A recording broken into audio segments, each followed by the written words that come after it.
안녕하세요. 한국다양성연구소 김지학입니다. 오늘은 한국다양성연구소와 전쟁 없는 세상 그리고 피스모모 세 단체의 활동가들이 모여서 가짜 사나이와 한국 사회에 대해서 이야기를 나눠보려고 합니다. 먼저 오늘 키워드 어떤 대화하고 싶다? 군사주의요. 저는 사나이. 저는 재미없는 민간 군사 기업. 저는 뭐 가부장제의 남성성 이런 거 포함해가지고 말씀해주신 군사주의와 사나이, 민간 군사 기업들이 어떻게 이제 연결되어 있는가 한번 이야기를 해보면 좋겠습니다. 저는 피스모모에서 활동하고 있는 영철이라고 하고요.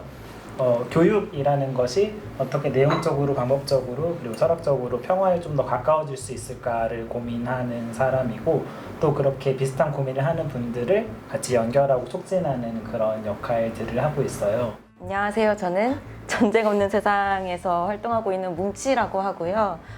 무기감시팀 코디네이터로 활동하고 있습니다. 그래서 주로 하는 일은 한국산 무기가 다른 나라로 수출이 돼서 이제 뭐 전쟁에 쓰이거나 혹은 인권 침해를 하는데 쓰이거나 이런 것들을 모니터링하고 또 반대하는 목소리를 내는 그런 활동을 하고 있어요. 안녕하세요. 저는 전쟁 없는 세상에서 활동하고 있는 이용석입니다. 가짜 사나이는 저는 사실 재미가 없어서 보기 힘들었어요. 이걸 제안해 주셔가지고 억지로 봤는데 네, 이게 과연 나에게 뭘 남겼을까? 아무것도 못 남긴 것 같아서 시간이 좀 아깝다는 생각을 많이 했습니다.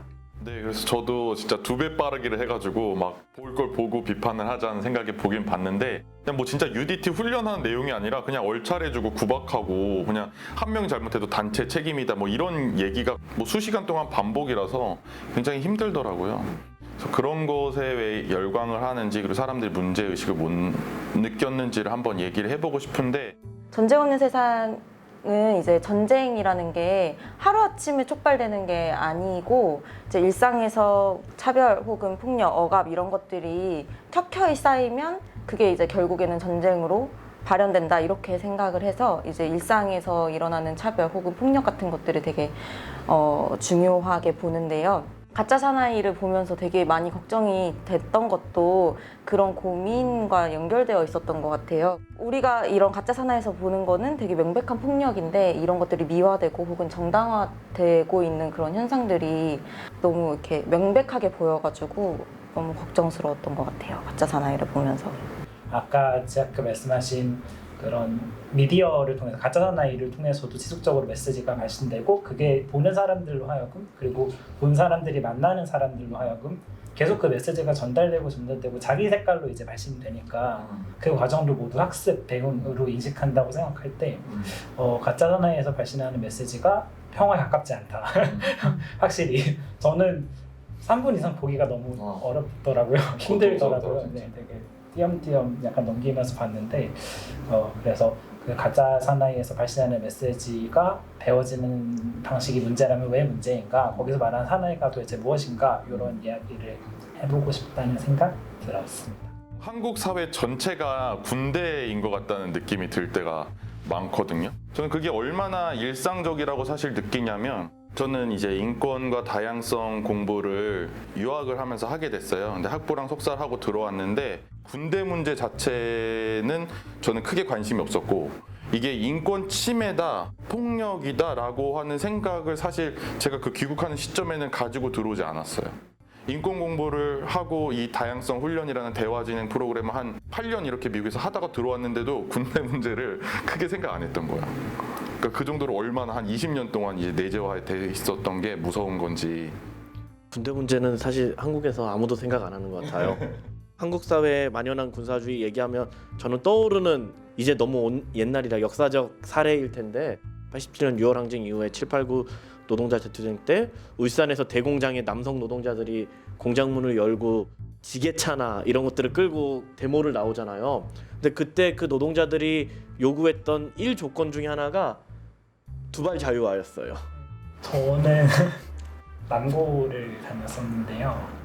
기숙사에서 사는 조건에 이제 생활 수칙들이 있어요. 그 중에 하나가 반삭발 해야 됐었어요. 기숙사 살라면요? 네. 그럼 기숙사에 안 사는 사람들은 상관없어요? 네. 아 그러면은 왜지? 샴푸를 아끼려고 그러나? 우리 학교는 전부 다였기 아 때문에 진짜? 전부 다. 단정한 사항에 대한 그리고 공부에 더 효율적으로 집중하기 위한 수단. 단정한 레게 이런 건 안 되나요?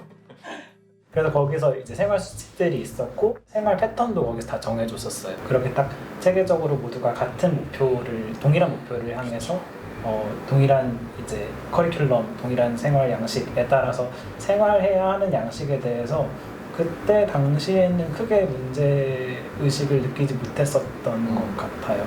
끊임없이 적이라는 것을 만들어내잖아요. 그러니까 옆에 있는 사람들 또는 학교 밖에 있는 사람들을 되게 밟고 일어서야 하는 그쵸. 더 나은 성적을 받아야 하는 그런 메시지가 지속적으로 주입이 되니까 더 좋은 성적을 받기 위해서는 이런 것이 필요한 것이겠구나라는 걸 되게 자연스럽게 생각했던 것 같아서 군대와 닮아있는 모습 하면은 그게 가장 먼저 생각나더라고요.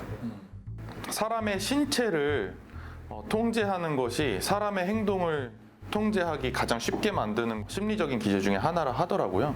저는 2000년대 초반에 이제 대학교를 갔는데 그때 이제 아버님이 하신 말씀이 나는 중고등학교 때 이제 이부가리 삭발하고 다녔어. 그래서 대학교 면접 갈 때도 삭발을 하고 가서 딱 교복 입고 갔어. 막 이러면서 저한테도 그렇게 하라는 거예요. 대학교 면접을 가는데 그래서 삭발하고 가라는 거예요. 그래서 그런 생각들이 남아있는 이게 단정한 거고 학생다운 거고 어른들이 좋아하고 면접 볼 때 이제 통과될 수 있고 이런 생각들을 하는 거죠. 그리고 친구는 없어지고 맞아요. 그 생각이 그래서 말씀하신 대로 많은 이제 부분에 없어진 곳도 있지만 남아 있는 곳들도 있을 텐데 저는 그 생각이 이제 고스란히 남아 있는 곳이 지금 여전히 학교는 그대로 아닌가 하는 생각들이 들고 교복이나 두발 자유와 얘기 아직까지도 해야 되고 아직까지도 그런 기준이 남아 있는 곳이 뭐 일상에 있는 곳들이 굉장히 많다라고 할 수 있을 것 같아요. 같이 사는 파트너는 이제 군대를 갔다 온 사람이니까 회사가 너무 군대 같다고 느낄 때가 많은 거예요. 그러니까 항상 회사에서 있었던 일을 하면 쌍욕이 항상 수반되는 그런 에피소드들을 항상 집에서 말을 해주는데 그 항상 군대 얘기로 기결되는 경우들이 많았던 것 같아요. 예를 들면 이제 군대래 회사에서 얼마나 똑같으면 그러니까 회사에서 톡 튀는 존재가 되는 걸 되게 무서워하더라고요. 채식주의자인데 채식주의자임을 밝히지 못해서 이제 회사에서는 그냥 다른 사람들이 정해주는 곳으로 그냥 식사를 어쩔 수 없이 한다든지 혹은 되게 비효율적인 것들도 많대요. 그러니까 왜 해야 되는지 모르겠는데 상사가 시키면은 그냥 비효율적이라고 생각함에도 불구하고 군말 없이 따르는 게 그냥 거의 법같이 느껴지는 게 되게 군대랑 비슷하다 이런 얘기를 많이 하더라고요. 우리의 할 일은 어떤 게 극복됐는지 찾아내서 어떻게 우리가 극복했는지를 배우고 공부하는 거와 동시에 아직까지 남아있는 게 무엇인지를 찾는 게 중요한 것 같아요.